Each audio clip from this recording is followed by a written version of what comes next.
ನಿನ್ನೆ ರಾತ್ರಿ ನಡೆದಿರುವಂತ ಘಟನೆ, ರಿಕಿ ರೈ ಮೇಲೆ ಫೈರಿಂಗ್ ಆಗುತ್ತೆ. ಇದೀಗ ಒಂದೊಂದೇ ರಹಸ್ಯ ಬಯಲಾಗ್ತಾ ಇದೆ. ಪಕ್ಕಾ ಪ್ಲಾನ್ ಮಾಡಿ ಹತ್ಯೆಗೆ ಸಂಚು ರೂಪಿಸಿರುವಂತ ಶಂಕೆ ವ್ಯಕ್ತವಾಗ್ತಾ ಇದೆ. ಪ್ರೊಫೆಷನಲ್ ಶಾರ್ಪ್ ಶೂಟರ್ನಿಂದ ಗುಂಡಿನ ದಾಳಿ ನಡೆದಿದೆ ಅಂತ ಹೇಳಲಾಗ್ತಾ ಇದೆ. ಚಲಿಸ್ತಾ ಇದ್ದ ಕಾರಿನ ಮೇಲೆ ದುಷ್ಕರ್ಮಿ ಗುಂಡಿನ ದಾಳಿಯನ್ನ ನಡೆಸಿದ್ದಾನೆ. ಪಕ್ಕಾ ಪ್ರೀ ಪ್ಲಾನ್ ಮಾಡಿ ರಿಕಿ ರೈ ಮೇಲೆ ಗುಂಡಿನ ದಾಳಿಯನ್ನ ಮಾಡಲಾಗಿತ್ತು. ರಿಕಿ ರೈ ಚಲನವಲನದ ಬಗ್ಗೆ ಮಾಹಿತಿಯನ್ನ ಪಡೆದುಕೊಂಡು ದಾಳಿಗೆ ಪ್ಲಾನ್ ಅನ್ನ ಮಾಡಿಕೊಂಡಿದ್ದಾರೆ. ಪ್ರತಿ ಬಾರಿ ರಾತ್ರಿ ವೇಳೆ ಬಿಡದಿಯಿಂದ ರಿಕಿ ತೆರಳುತ್ತಾ ಇದ್ರು. ಬಿಡದಿ ಮನೆಯಿಂದ ಬೆಂಗಳೂರಿಗೆ ತೆರಳುತ್ತಾ ಇದ್ರು ರಿಕಿ ರೈ. ಈ ಎಲ್ಲಾ ಮಾಹಿತಿಯನ್ನ ಸಂಗ್ರಹಿಸಿನೇ ದಾಳಿಗೆ ಸಂಚು ನಡೆಸಿರುವಂತ ಸಾಧ್ಯತೆ ಇದೆ. ಪಕ್ಕಾ ಪ್ಲಾನ್ ಮಾಡಿಕೊಂಡು ಆಮೇಲೆ ಒಂದು ಮೂವಿಂಗ್ ಆಬ್ಜೆಕ್ಟ್ ಇದನ್ನ ಶೂಟ್ ಮಾಡಬೇಕು ಅಂತ ಹೇಳಿದ್ರೆ ಶಾರ್ಪ್ ಶೂಟರ್ಗಳಿಗೆ ಮಾತ್ರನೇ ಸಾಧ್ಯ, ವೆಲ್ ಟ್ರೈನ್ಡ್ ಇದ್ರೆ ಮಾತ್ರನೇ ಸಾಧ್ಯ.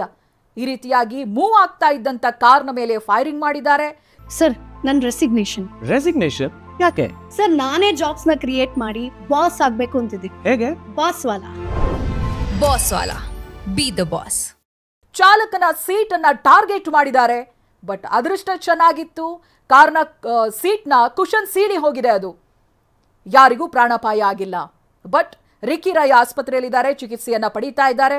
ಚಾಲಕನಿಗೂ ಕೂಡ ಸಣ್ಣ ಪುಟ್ಟ ಗಾಯಗಳಾಗಿದೆ. ಅವರ ಜೊತೆಗಿದ್ದಂತ ಮತ್ತೊಬ್ಬ ವ್ಯಕ್ತಿಗೂ ಕೂಡ ಚಿಕ್ಕ ಪುಟ್ಟ ಗಾಯಗಳ ಜೊತೆಗೆ ಆತ ಪಾರಾಗಿದ್ದಾನೆ ಅನ್ನೋದು ಗೊತ್ತಾಗ್ತಾ ಇದೆ. ರಸ್ತೆ ಬದಿ ಕಾಂಪೌಂಡ್ ನ ಹಿಂಬದಿ ಕುಳಿತು ಫೈರಿಂಗ್ ಮಾಡಿದ್ದಾರೆ. ಆ ದೃಶ್ಯವನ್ನ ಕೂಡ ನಾವು ನಿಮ್ಗೆ ತೋರಿಸ್ತೀವಿ, ಎಲ್ಲಿಂದ ಫೈರಿಂಗ್ ಆಗಿದೆ ಅನ್ನೋದು. ಶಾರ್ಟ್ ಗನ್ ನಿಂದ ರಿಕಿ ರೈ ಮೇಲೆ ಗುಂಡಿನ ದಾಳಿಯನ್ನ ಮಾಡಲಾಗಿದೆ. ಮುತ್ತಪ್ಪ ರೈ ಮನೆ ಮುಂಭಾಗದ ರಸ್ತೆಯಲ್ಲಿ ಲೈಟ್ ಇಲ್ಲ, ರಸ್ತೆಯಲ್ಲಿ ಬೀದಿ ದೀಪ ಇಲ್ಲದೆ ಇರುವುದನ್ನ ಗಮನಿಸಿ ದಾಳಿಯನ್ನ ಮಾಡಲಾಗಿದೆ.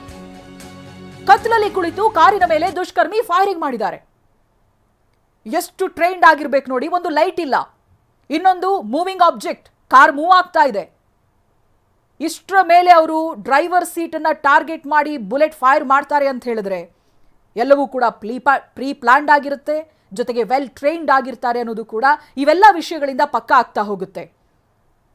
ಕಾಂಪೌಂಡ್ ನ ಹಿಂಬದಿ ಕೂತ್ಕೊಂಡು ಫೈರಿಂಗ್ ಮಾಡ್ತಾರೆ. ಆ ಘಟನೆ ನಡೆದಿರುವಂತಹ ಸ್ಥಳದ ದೃಶ್ಯಗಳನ್ನ ನೀವು ಗಮನಿಸಿದ್ರೆ ಗೊತ್ತಾಗುತ್ತೆ. ಪಕ್ಕದಲ್ಲೇ ಕಾಂಪೌಂಡ್ ಇದೆ. ಇವಾಗ ನೀವು ನೋಡ್ತಾ ಇರುವಂತಹ ದೃಶ್ಯ ಫೈರಿಂಗ್ ನಡೆದಿರುವಂತಹ ಸ್ಥಳ, ಜೊತೆಗೆ ಸಿಕ್ಕಿರುವಂತಹ ಬುಲೆಟ್ ಕಾರ್ಟ್ರಿಜ್ ನೀವು ಗಮನಿಸ್ತಾ ಇದ್ದೀರಲ್ಲ ದೃಶ್ಯದಲ್ಲಿ. FSL ತಂಡ ಕೂಡ ಸ್ಥಳಕ್ಕೆ ಭೇಟಿ ಕೊಟ್ಟಿದೆ. ಅದರ ಜೊತೆಗೆ ಮತ್ತೊಂದು ಕಡೆಯಲ್ಲಿ ಸ್ಥಳ ಮಹಜರು ಪ್ರಕ್ರಿಯೆಗಳು ಕೂಡ ನಡೀತಾ ಇದೆ. ಸಿಕ್ಕಿರುವಂತಹ ಎಲ್ಲ ವಸ್ತುಗಳನ್ನು ವಶಕ್ಕೆ ಪಡೆದಿದ್ದಾರೆ.